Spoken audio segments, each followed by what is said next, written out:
Well, here we are. Obviously, this is something that usually I cover news articles. However, a Twitter thread, yeah, absolutely, absolutely, we should definitely cover this one because this is a particularly important Twitter thread regarding the censorship of a certain laptop on Twitter. Thread the Twitter files. What you're about to read is the first installment in a series based upon thousands of internal documents obtained by sources at Twitter. The Twitter files tell an incredible story from inside one of the world's largest and most influential social media platforms. It is a Frankensteinian tale of a human built mechanism grown out of the control of its designer. Twitter, in its conception, basically linked to you've heard the phrase, the long march through the institutions. You should probably Google it. Twitter, in its conception, was a brilliant tool for enabling instant mass communication, making a true real time global conversation possible for the first time. In an early conception, Twitter more than lived up to its mission statement, giving people the power to create and share ideas and information instantly without barriers.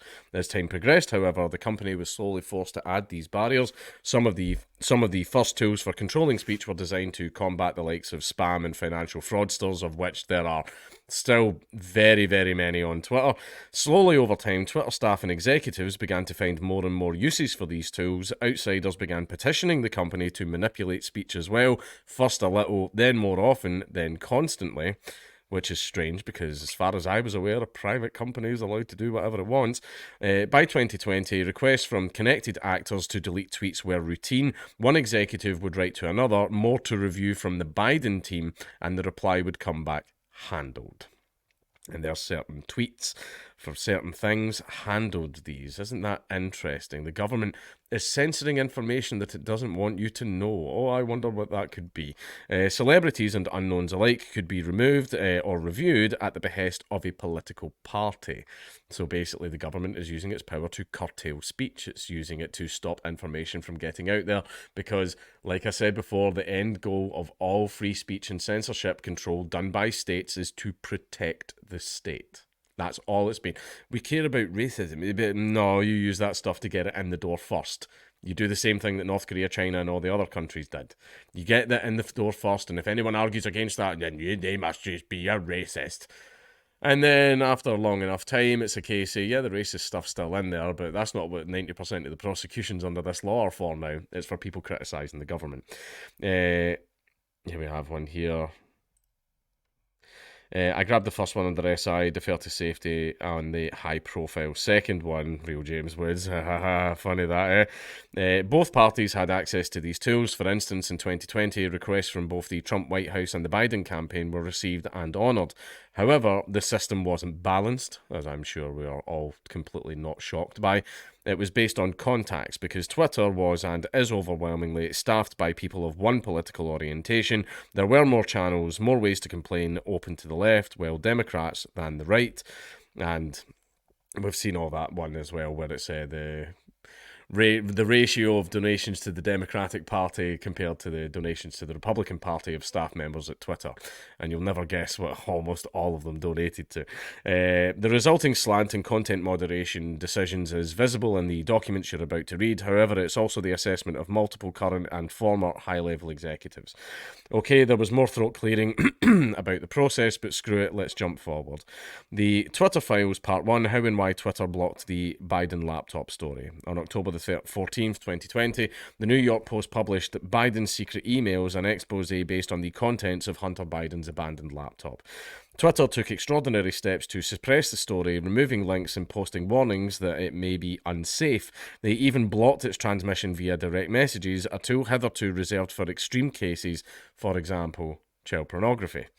White House spokeswoman Kayleigh McEnany, who was locked out of her account for tweeting about the story, prompting a furious letter from Trump campaign staffer Mike Hahn, who received at least pretend to care for the next 20 days. This led public policy executives Caroline Strom to send out a polite what the fuck query. Several employees noticed that there was tension between the comms policy team, who had little or less control over moderation, and the safety and trust teams. Strom's note returned the answer that the laptop story had been removed for violation of the company's hacked materials policy. Fascinating. Although several sources recalled hearing about a general warning from federal law enforcement that some are about possible foreign hacks, there's no evidence that I've seen of any government involvement in the laptop story. In fact, that might have been the problem. So it wasn't, basically the government was Trump and the Republicans were in charge, so this just came from the Democratic Party, who were not at the time the ruling party. The decision was made at the highest levels of the company, but without the knowledge of CEO Jack Dorsey, with former head of legal policy and trust Vijaya Gadde playing a key role. Interesting. There's El Vagina rearing her head again. I wonder what she had to do with this. They just freelanced it, is how one former employee characterised the decision. Hacking was the excuse, but within a few hours, pretty much everyone realised that wasn't going to hold, but no one had the guts to reverse it. You can see the confusion in the following lengthy exchange, which ends up including Gad and former Trust and Safety Chief Yoel Roth, another interesting character at Twitter. Comms official Trenton Kennedy writes, I'm struggling to understand the policy basis for marking this unsafe. Excellent question. Very good question. I mean, unsafe for the party that's about to go into an election definitely would be unsafe for them, which is why they deemed it unsafe. By this point, everyone knew this was fucked, said one former employee, but the response was essentially to err on the side of continuing to err. Former VP of Global Comms Brandon Borman asked, can we truthfully claim that this is part of the policy? I mean, shit, son, it's your policy. That's like, how the hell would anybody else know except the people that made the bloody thing? I mean, why do you not even know how your own policy is? To which former Deputy Counsel Jim Baker again seems to advise staying the non-course because caution is warranted. A fundamental problem with tech companies and content moderation, many people in charge of speech know/care little about speech. The people that control speech know little or care little about speech. Who would have known, and have to be told the basics by outsiders. Yeah, a lot of people, the average man in the street doesn't know much about it, but I would be willing to say a lot of people that are in these positions, they do know a lot about it, they just pretend like they don't. They just want to continue censoring for their side. To wit, in one humorous exchange on day one, Democratic Congressman Ro Khanna reaches out to Gad to gently suggest she hop on the phone to talk about the backlash regarding speech. Khanna was the only Democratic official I could find in the files who expressed concern. Gad replies quickly, immediately diving into the weeds of Twitter policy, unaware that Khanna is more worried about the Bill of Rights. So she's like, oh yeah, blah, blah, blah. And everyone like, oh, the censorship. And he's like, no, I'm talking about the censorship. The censorship is bad.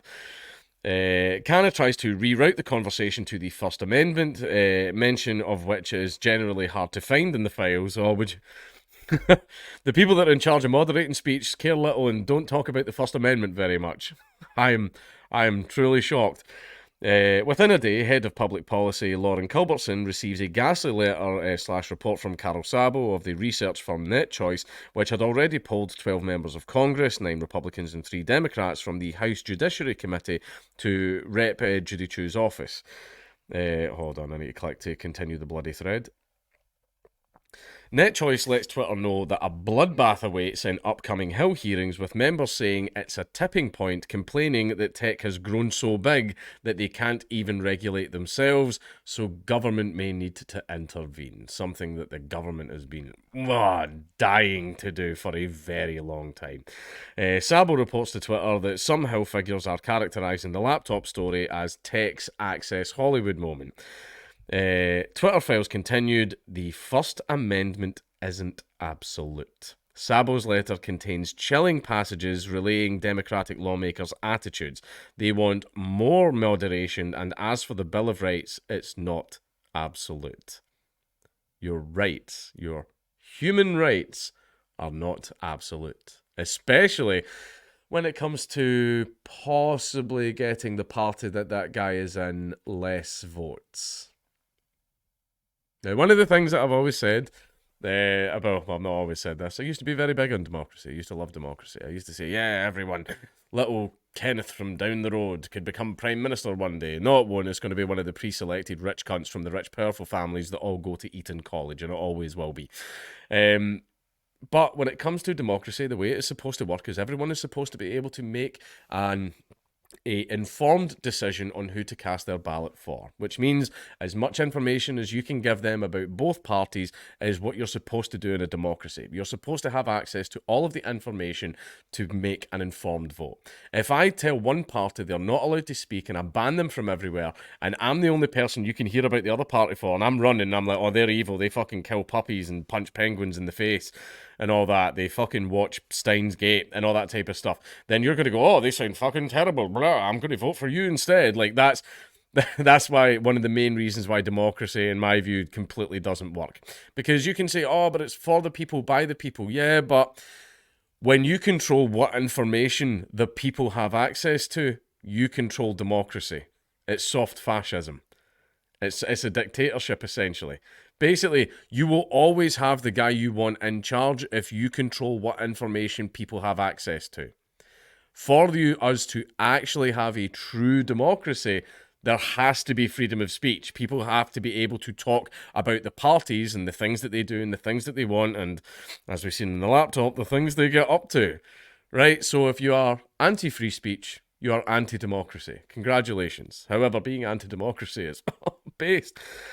An amazing subplot of the Twitter Hunter Biden laptop affair was how much was done without the knowledge of CEO Jack Dorsey, probably too busy doing yoga and growing a Bin Laden beard, and how long it took for the situation to get unfucked, as one ex-employee put it, even after Dorsey jumped in. There are multiple instances in the files of Dorsey intervening to question suspensions and other moderation actions for accounts across the political spectrum.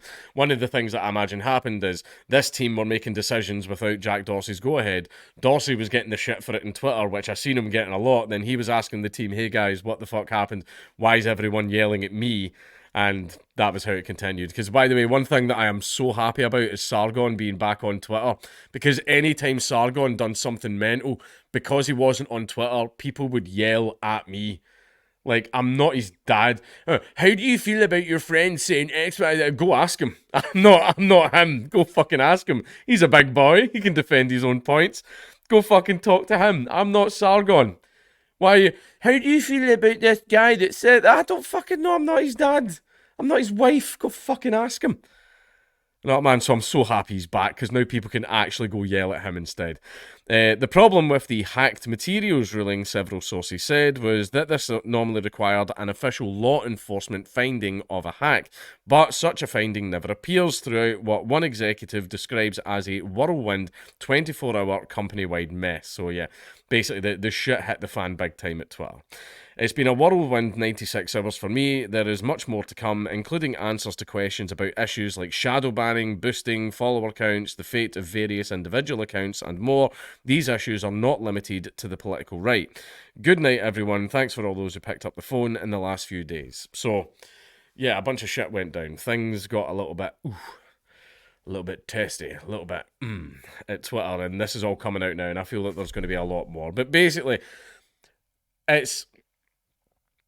this is something that we knew was happening for a long time. We just had everything but solid evidence. You know, we had things where we noticed deboostings, we noticed shadow bannings, we noticed certain accounts getting terminated right after they spoke about certain specific things, and other accounts were getting terminated for the same reasons. Basically, we knew that something was going on. We knew what it was. We just didn't have definitive proof. Now we've got the emails and the receipts to just confirm what we already knew. So this whole, this massive revelation, it's not a revelation. We knew about this. We knew that this type of shit was going down. We now have definitive proof in emails and chat logs to show, yes, this did in fact happen now. It's now been proven for a fact. And the good thing about that is lots of people were denying it for a very long time. Well, now it's the proof. We were right. You were wrong. But the other interesting thing is, if Twitter's done this, then Facebook and all the others did this too. Right, if Twitter done this, then Facebook did the exact same thing. But, in regards to the election, what would have happened if all the information about the laptop was out there, was allowed to be shared and spread around? What if it was allowed to be printed in the press and all this other stuff, and it was allowed to be shared all over Twitter and Facebook? What if? What would have happened with the results of the election? Well, I guess we'll never know.